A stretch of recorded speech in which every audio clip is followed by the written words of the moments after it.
Hello friends, welcome to UP 54 maths classes. तो friends, आज की वीडियो में हम ग्रुप पे एक क्वेश्चन करेंगे। फ्रेंड्स, ये क्वेश्चन जो है बहुत इंपॉर्टेंट है। यहाँ से अक्सर ही टीजीटी, पीजीटी या ग्रेजुएशन लेवल में ये सीधे सीधे क्वेश्चन पूछा जाता है। तो टीजीटी, पीजीटी में ये जो क्वेश्चन पूछा जाता है फ्रेंड्स, यहाँ पे इन्वर्स निकालने के लिए पूछता है। हमेशा इन्वर्स के बारे में पूछता है। कोई एलिमेंट दे देगा, जैसे वहाँ पे दिख रहा है आपका आई या -1 या कोई भी एलिमेंट, तो उसके इन्वर्स के बारे में पूछता है। तो ये टॉपिक इसलिए बहुत इंपॉर्टेंट हो जाती है सारे स्टूडेंट्स के लिए। तो चलिए हम लोग देखते हैं कि यहाँ पे कहा क्या है। तो इसमें कहा है friends, show that the set of 4 fourth roots of unity forms a group with respect to multiplication. पहले यहाँ पे फ्रेंड्स हम ये देख लेते हैं कि जो यहाँ पे 4 फोर्थ रूट्स ऑफ यूनिटी है वो क्या है। जैसे अगर यहाँ पे 4 फोर्थ रूट्स ऑफ यूनिटी की बात का है, तो आप यहाँ पे क्या कर सकते हैं फ्रेंड्स, x = 1 की पावर 1/4 आप लिख सकते हैं। कभी कभी किसी क्वेश्चन में क्यूब रूट्स ऑफ यूनिटी कह देता है, तो x = 1 की पावर आप 1/3 ले सकते हैं। तो अगर इसके चारों अगर दोनों तरफ अगर आप पावर 4 ले लें, तो यहाँ पे आपको मिलेगा x की पावर 4 = आपको मिलेगा यहाँ पे 1, या इसको आप इस तरीके से लिख सकते हैं, x की पावर 4 - 1 = 0, या इसको आप इस फॉर्म में भी लिख सकते हैं, x² - 1 x² + 1 = यहाँ पे 0 लिख सकते हैं। या इसको हम अगर अलग अलग 0 के बराबर करें, x² - 1 = 0, तो यहाँ से आपको मिल जाएगा x² = 1, यानी आपको मिल जाएगा x ± √1, या इसको आप लिख सकते हैं ±1। और अगर आप इसको 0 के बराबर कर लें, x² + 1 = 0, तो यहाँ पे मिलेगा x² = -1, या x ± √-1। और आपको ये पता है कि यहाँ पे √-1 की जो वैल्यू होती है वो +- यहाँ पे √-1 की जो वैल्यू होती है वो i होती है, और यहाँ पे +- आपका पहले से ही है। अगर आप यहाँ पे ध्यान से देखें तो फ्रेंड्स, यहाँ पे x की 4 वैल्यू मिली है, एक +1, एक -1, एक +i और एक -i। तो यहाँ पे यही कहा गया कि जो 4th रूट्स ऑफ यूनिटी है वो 4 एलिमेंट्स से बना एक तरह का सेट है।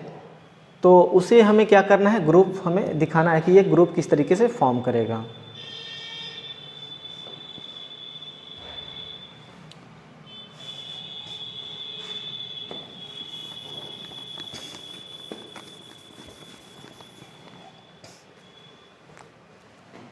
तो फ्रेंड्स, हमने अब तक आपको ये बताया कि ये किस तरीके से ये रिजल्ट आया है। अब हम ये देखेंगे कि इसको हम किस तरीके से ग्रुप प्रूफ करते हैं।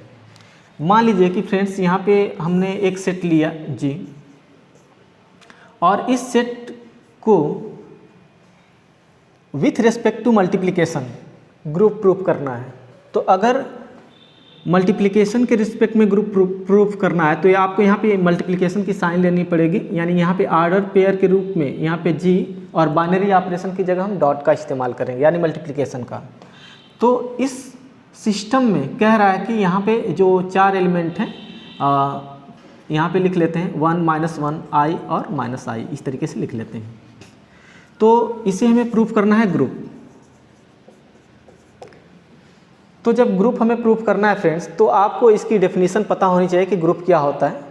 पिछले लेक्चर में हमने ग्रुप के बारे में बताया था कि जो ग्रुप है वो क्या है। आप जाके चाहे तो वीडियो को आप देख सकते हैं और जान सकते हैं कि ग्रुप क्या होता है। तो फ्रेंड्स, इसमें जो पहली प्रॉपर्टी होती है ना, वो है क्लोजर प्रॉपर्टी।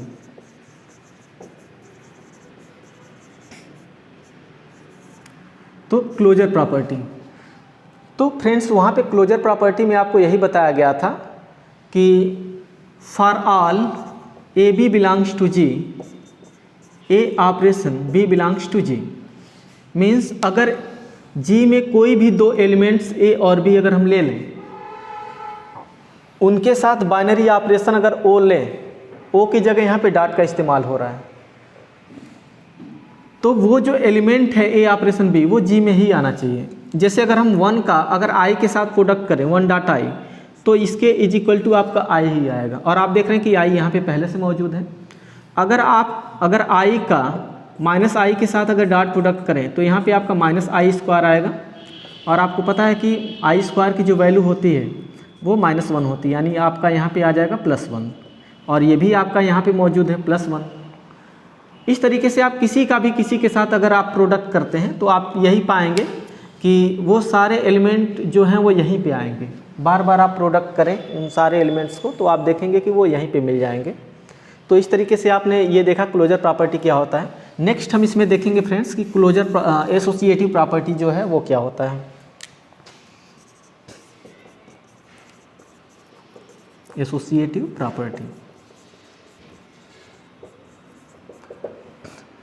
तो एसोसिएटिव प्रॉपर्टी के लिए फ्रेंड्स हमने वहाँ पे बताया था कि 3 एलिमेंट लेते हैं। वहाँ पे कुछ आपको इस तरीके से बताया गया था कि for all ABC belongs to G, this implies that A operation B operation C is equal to A operation B operation C। Means यहाँ पे जो ब्रैकेट है उसे आप इधर शिफ्ट कर सकते हैं। इस तरीके से अगर ऐसा है तो इसको आप ऐसे लिख सकते हैं, ऐसे है तो इसको आप ऐसे लिख सकते हैं। इन दोनों केस में ये दो जो रिजल्ट है वो आपके बराबर हो जाने चाहिए। तो अगर आप यहाँ पे चाहें ना, इसको देख के कोई भी 3 एलिमेंट आप ले सकते हैं, 1 ले लिया, I ले लिया, और यहाँ पे हम -i भी ले लेते हैं, बीच बिलोंग्स टू G। तो ये देखना है कि अगर हम इनको अगर इस तरीके से लिखें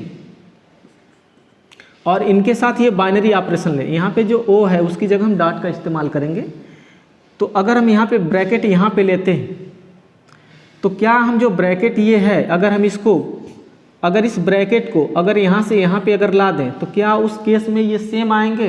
तो यहाँ पे हम इसको एक बार लिख लेते हैं 1.i, और यहाँ पे आपका है -i। तो यहाँ पे हम ब्रैकेट को शिफ्ट करके देखते हैं और इसको बराबर करते हुए चलते हैं। आप देखेंगे कि ये दोनों रिजल्ट बराबर आ जाएंगे। तो अगर आप यहाँ पे देखें तो 1 डॉट यहाँ पे आपका आ जाएगा -i का स्क्वायर इज इक्वल टू, यहाँ पे आपका i आएगा और यहाँ पे -i। तो आप यहाँ पे देख रहे हैं कि -i का स्क्वायर हो जाएगा, और यहाँ पे भी आपका -i का स्क्वायर, यानी इसकी जो वैल्यू आएगी i स्क्वायर की वैल्यू आपका -1 होता है, और माइनस आपका ऑलरेडी पहले से है तो आपका इसकी वैल्यू 1 इज इक्वल टू आपका 1 आएगा। तो आपने ये देखा फ्रेंड्स यहाँ पे कि जो ब्रैकेट है उसको जब यहाँ पे लास्ट के 2 एलिमेंट्स पे है, इसको जब हम यहाँ से यहाँ पे शिफ्ट किए तो इधर वाला जितना रिजल्ट आ रहा है उतना ही इधर वाला भी रिजल्ट आ रहा है। इट मीन्स जो यहाँ पे मल्टीप्लिकेशन है, मल्टीप्लिकेशन वो कहीं ना कहीं एसोसिएटिव है, यानी एसोसिएटिव प्रॉपर्टी को जो है वो इस G में होल्ड हो रही है।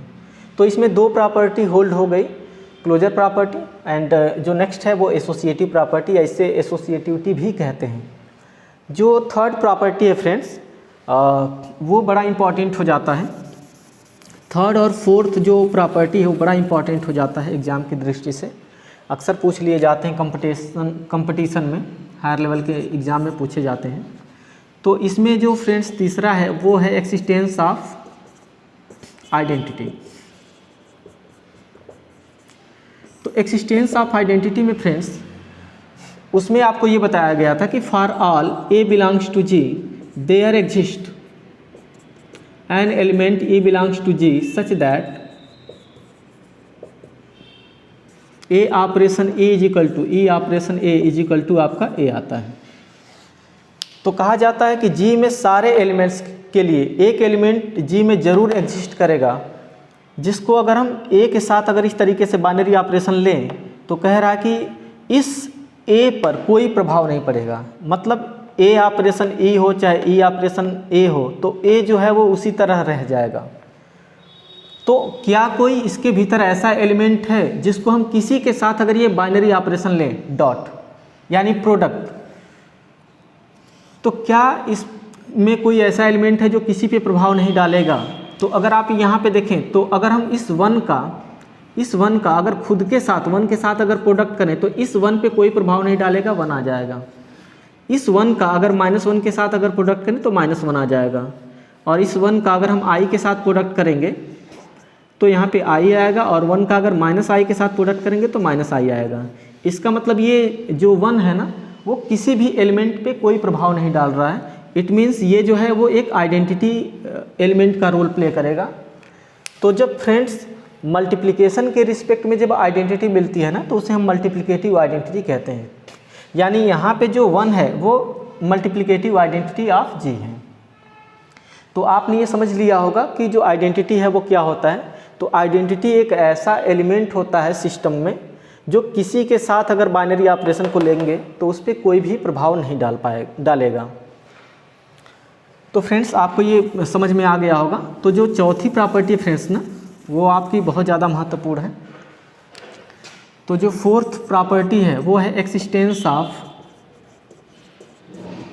इनवर्स। तो एक्सिस्टेंस ऑफ इनवर्स में फ्रेंड्स क्या होता है कि कोई भी अगर यहाँ पे एलिमेंट लें तो उसके लिए इसके भीतर इनवर्स भी एग्जिस्ट करने चाहिए। जैसे इसमें क्या कहा गया था कि for all A belongs to G there exist an element A inverse belongs to G such that A operation A inverse is equal to आपका आइडेंटिटी आ जाना चाहिए। तो कह रहा है कि जितने भी यहाँ पे एलिमेंट हैं उन सभी के लिए यहीं पे एक एलिमेंट मिलना चाहिए और उनको अगर हम एक साथ अगर लें इस बाइनरी ऑपरेशन के साथ तो यहीं की आइडेंटिटी आनी चाहिए। तो यहाँ की आइडेंटिटी फ्रेंड्स आपको पहले से ही पता है कि यहाँ की जो आइडेंटिटी है वो आपकी 1 है। तो ये चेक करना रहे कि जो 1 है उस 1 का इन्वर्स क्या होगा। तो अगर आप यहाँ पे ध्यान से देखें तो अगर 1 का इन्वर्स अगर पता करना है तो आप यहाँ पे 1 डॉट लिख के और इसके बराबर आप 1 लिख लें। अब आपको ये सोचना है कि यहाँ पे क्या लिखें कि ये 1 आ जाए। तो 1 डॉट अगर हम 1 करें तभी यहाँ पे 1 आएगा। इट मीन्स जो 1 है इस 1 का इन्वर्स खुद वो है, 1 ही है, खुद अपने आप का इन्वर्स है। अगर हम आपसे -1 का इन्वर्स पूछें तो आपको फिर बराबर 1 लिखना है क्योंकि आइडेंटिटी एलिमेंट को जरूर बराबर करना है। यहाँ पे ऐसे दिया है तो अगर हम यहाँ पे -1 का अगर इन्वर्स जानना चाहें तो हम -1 डॉट लिख के इसके बराबर 1 लिख लें और यहाँ पे ये सोचें कि यहाँ पे क्या लिखें कि 1 ही आए। तो आप सोचेंगे कि यहाँ पे अगर -1 लिख लें तो माइनस माइनस प्लस और यहाँ पे आपका 1 आ जाएगा। इट मीन्स जो यहाँ पे -1 है उसका जो इन्वर्स है वो खुद वही होगा -1। अगर आपसे ये पूछा जाए कि i का इन्वर्स क्या होगा तो यहाँ पे आप i लिखें और इसके बराबर फिर से आपको 1 लिखना है। अब आपको ये सोचना है, अगर आप देखें अगर यहाँ पे अगर i लिखते हैं तो i² आएगा और i² का मान -1 होता है तो इसके इक्वल नहीं हो पाएगा। इसका मतलब जो i है वो अपने आप का इन्वर्स नहीं है तो इसको लेके चेक करेंगे -i को। तो यहाँ पे आपका आ जाएगा -i² और यहाँ पे आप देखेंगे इसके बराबर हम 1 लेके चल रहे हैं तो यहाँ पे माइनस और i² की वैल्यू -1 यानी 1। तो यानी आपका 1 = 1। यानी इसका मतलब ये है कि जो i और -i हैं वो एक दूसरे के इन्वर्स हैं। यानी कहने का मतलब ये है कि i का इन्वर्स -i है और -i का इन्वर्स i है, यहाँ पे आप कह सकते हैं। तो आप देख रहे हैं कि यहाँ पे जो चारों एलिमेंट्स हैं उन चारों एलिमेंट्स के लिए इन्वर्स एग्जिस्ट कर रहे हैं। तो फ्रेंड्स अक्सर ही पूछ लिया जाता है एग्जाम में कि i का जो इन्वर्स है वो क्या होता है या -i का जो इन्वर्स है वो क्या होता है। तो फ्रेंड्स आपको ये वीडियो ज़रूर पसंद आई होगी, आपको समझ में आया होगा। अगर आपको समझ में आया तो आप लाइक करें, कमेंट करें। Thank you.